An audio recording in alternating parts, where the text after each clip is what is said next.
मुंबई से बारामती सिर्फ 45 मिनट की फ्लाइट, लेकिन वो 45 मिनट महाराष्ट्र के डिप्टी सीएम अजीत पवार के लिए आखिरी 45 मिनट बन गए। 28 जनवरी 2026 सुबह 9:15 बजे चार्टर्ड लीयरजेट 45 XR प्लेन रनवे से थोड़ी ही दूर पहले क्रैश हो गया। 5 लोग मारे गए, सब कुछ खत्म सिर्फ 36 सेकंड। लोगों को लगता है कि ब्लैक बॉक्स मिला, मानो कोई पेन ड्राइव मिल गई। उस पेन ड्राइव को बस अब लैपटॉप में लगाना है और सामने स्क्रीन पर HD में क्रैश की वीडियो चल जाएगी। खेल खत्म।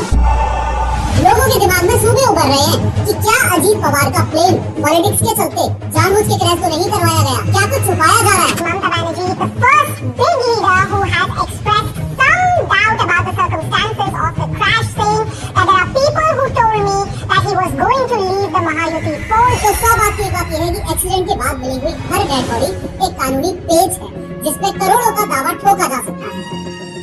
Air France flight 447 Atlantic ocean के बीच में क्रैश हुई थी। वो ब्लैक बॉक्स समंदर की 3900 मीटर की गहराई में चला गया था, यानी कि टाइटैनिक जितना नीचे। ऑलमोस्ट 2 सालों तक अंडर वाटर रोबोट्स और सोनार से ढूंढा गया। उस एक ब्लैक बॉक्स की इन्वेस्टिगेशन की वजह से पूरी दुनिया में 387 प्लेन्स को ग्राउंड कर दिया गया। बोइंग को बिलियंस ऑफ डॉलर्स का नुकसान हुआ, कंपनी के शेयर 20% गिर गए। अब ये बात तो सही है, लेकिन इससे ज्यादा सही बात ये है कि आधा सच पूरे झूठ से ज्यादा खतरनाक होता है। लेकिन हर बार की तरह शुरू से शुरू करते हैं।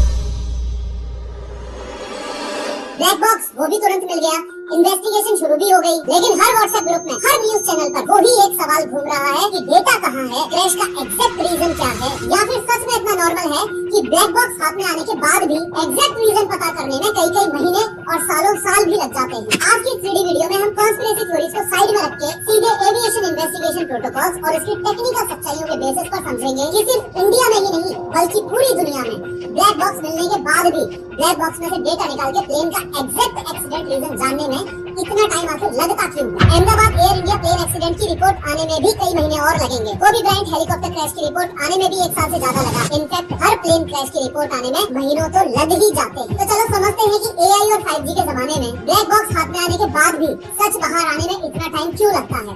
First let's unpack this. सबसे पहले उस मिथ को तोड़ते हैं जो इस सारे कंफ्यूजन की जड़ है। लोगों को लगता है कि ब्लैक बॉक्स मिला, मानो कोई पेन ड्राइव मिल गई। उस पेन ड्राइव को बस अब लैपटॉप में लगाना है और सामने स्क्रीन पर HD में क्रैश की वीडियो चल जाएगी। खेल खत्म। ये सबसे बड़ी गलतफहमी है और सारी गड़बड़ यहीं से ही शुरू होती है। पहली बात तो ये कि ये ब्लैक नहीं ब्राइट ऑरेंज होता है ताकि मलबे में दूर से दिख जाए। ये बात तो वैसे भी काफी लोग जानने लगे हैं, लेकिन असली मुद्दा रंग का है ही नहीं, मुद्दा है अंदर के डेटा का। इसके अंदर कोई MP3 या एक्सेल फाइल नहीं है जो कोई भी खोल ले। पर अगर वीडियो नहीं, ऑडियो नहीं, तो फिर क्या है? तो इसके अंदर जो डेटा रिकॉर्ड होता है वो रॉ बाइनरी कोड्स में होता है, यानी कि zeros and ones। सिर्फ zeros और ones की एक बहुत लंबी उलझी हुई स्ट्रीम। सोचो एक ऐसी लैंग्वेज जिसे सिर्फ कुछ चुनिंदा लोग ही पढ़ सकते हैं। ब्लैक बॉक्स के अंदर जो डेटा होता है इसके 2 हिस्से होते हैं। पहला हिस्सा है FDR, यानी कि फ्लाइट डेटा रिकॉर्डर। ये प्लेन का दिमाग है। ये 1000 से भी ज्यादा चीजें रिकॉर्ड करता है। हर सेकंड इंजन का टेम्परेचर, पंखों का angle, heat, height, cabin pressure, auto pilot on था या ऑफ, पायलट ने कौन सा बटन कब दबाया, सब कुछ। मतलब प्लेन की हर एक हरकत इस FDR में कैद होती है। और दूसरा हिस्सा है CVR, यानी कि कॉकपिट वॉइस रिकॉर्डर। ये प्लेन के कान है। ये कॉकपिट की आखिरी 2 घंटे की हर आवाज रिकॉर्ड करता है। पायलट्स की बातें, अलार्म्स की घंटी, इंजन की आवाज, यहाँ तक कि उनकी सांसों की आवाज भी। मतलब ब्लैक बॉक्स से डेटा निकालना ऐसा नहीं है कि किसी ने अपने लैपटॉप पे लगाया और डेटा निकाल लिया। इसे डिकोड करने के लिए एक स्पेशल हार्डवेयर चाहिए। प्लेन बनाने वाली कंपनी जैसे बम्बार्डियर या सेस्ना, उनका प्रोप्राइटरी सॉफ्टवेयर चाहिए जो कि ऑब्वियसली पब्लिकली अवेलेबल नहीं होता है। प्रोप्राइटरी सॉफ्टवेयर मतलब जैसे तुम्हारे फोन का पासवर्ड सिर्फ तुम्हें पता है, वैसे ही हर प्लेन मैन्युफैक्चरर जैसे बोइंग, एयरबस, बम्बार्डियर एक्सेट्रा अपना स्पेशल सॉफ्टवेयर रखते हैं जो सिर्फ उन्हीं के ब्लैक बॉक्स को डिकोड कर सकता है। ये सॉफ्टवेयर पब्लिकली अवेलेबल नहीं है। इसे एयरप्लेन की पर्सनल की समझो। एंड मोस्ट इम्पोर्टेंटली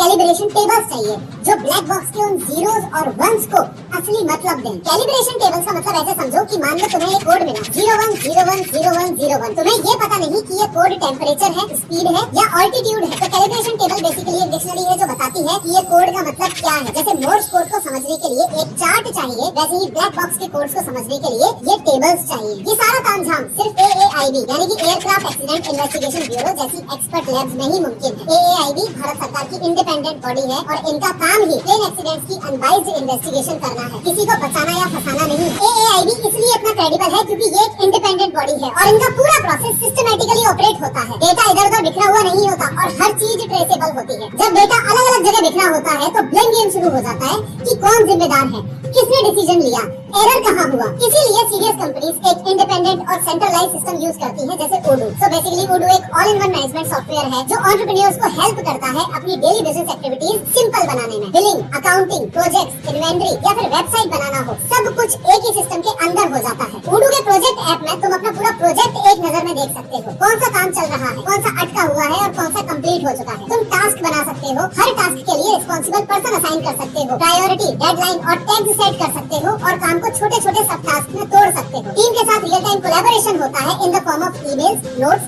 फाइल्स, सब कुछ एक ही जगह। कॉल्स, मीटिंग्स और रिमाइंडर्स सिस्टम के अंदर ही शेड्यूल होते हैं और काम देखने के भी ऑप्शंस मिलते हैं। कैनवन व्यू में टास्क स्टिकी नोट्स की तरह मूव होते हैं। गैंट व्यू में पूरी टाइमलाइन दिखती है और लिस्ट व्यू में सारा डेटा सीधा एक जगह। Odoo मॉडर्न बिजनेसेस की सबसे इम्पोर्टेंट नीड है। डिस्क्रिप्शन और पिन कमेंट में मैंने लिंक दे रखी है, अभी की अभी क्लिक करें। खैर, वापस आते हैं एविएशन इन्वेस्टिगेशन पर। अब यहाँ तक ये कॉम्प्लेक्सिटी तो समझ आती है कि ये कोई यूएसबी ड्राइव नहीं है, पर मान लो अगर बॉक्स एकदम सही सलामत मिला, बाहर से एकदम चकाचक, फिर इतनी देरी किस बात की होती है। अगर बॉक्स अनडैमेज्ड है फिर तो डेटा निकालना आसान होना चाहिए ना। यहाँ सबसे दिलचस्प बात ये है कि बॉक्स बाहर से चाहे कितना भी मजबूत दिखे, असल कहानी अंदर की मेमोरी चिप्स की होती है। ये बॉक्स 1100 डिग्री सेल्सियस की आग और 3400 जी फोर्स का इम्पैक्ट झेलने के लिए बनाए जाते हैं। 3400 जी फोर्स इतना ज्यादा है कि नॉर्मल सर्कमस्टेंसेस में कोई भी इंसान 5 से 6 जी पर ही बेहोश हो जाता है और 15 से 20 जी सस्टेन फोर्सेस भी फैटल हो सकती है। तो 3400 जी तो इंस्टेंटली जानलेवा होगी। इतने मजबूत प्रोटेक्शन के बाद भी एक्सट्रीम केसेस में डेटा डैमेज हो सकता है। एक्सट्रीम हीट से मेमोरी चिप्स का स्ट्रक्चर अफेक्ट हो सकता है या मैसिव इम्पैक्ट से इंटरनल कनेक्शंस डैमेज हो सकते हैं। इसका एक क्लासिक एग्जांपल है जर्मन विंग्स फ्लाइट 9525 का क्रैश। वो क्रैश जो जानबूझकर किया गया था। इसका सीबीआर तो मिल गया था पर एफडीआर की सिर्फ आउटर केसिंग ही मिल पाई थी। अंदर की मेमोरी चिप गायब थी। महीनों बाद एक इन्वेस्टिगेटर को वो छोटी सी चिप पहाड़ों में मिट्टी में धंसी हुई मिली, पूरी तरह जली हुई और मुड़ी हुई। लेकिन फिर इस क्रैश का डेटा मिला कैसे? तो बस यहीं पर अब फोरेंसिक सर्जरी का काम शुरू होता है। टेक्नीशियन को बहुत सावधानी से फिजिकली इन चिप्स को निकालना पड़ता है, उन्हें माइक्रोस्कोप से नीचे साफ करना पड़ता है। मतलब ब्लैक बॉक्स से प्लेन एक्सीडेंट का एग्जैक्ट रीजन निकालना एक डिफिकल्ट डेटा रिकवरी है, कॉपी पेस्ट नहीं। और इसमें हफ्तों या कभी कभी महीने भी लग सकते हैं सिर्फ डेटा को सही सलामत बाहर निकालने में। अब ये बात तो सही है,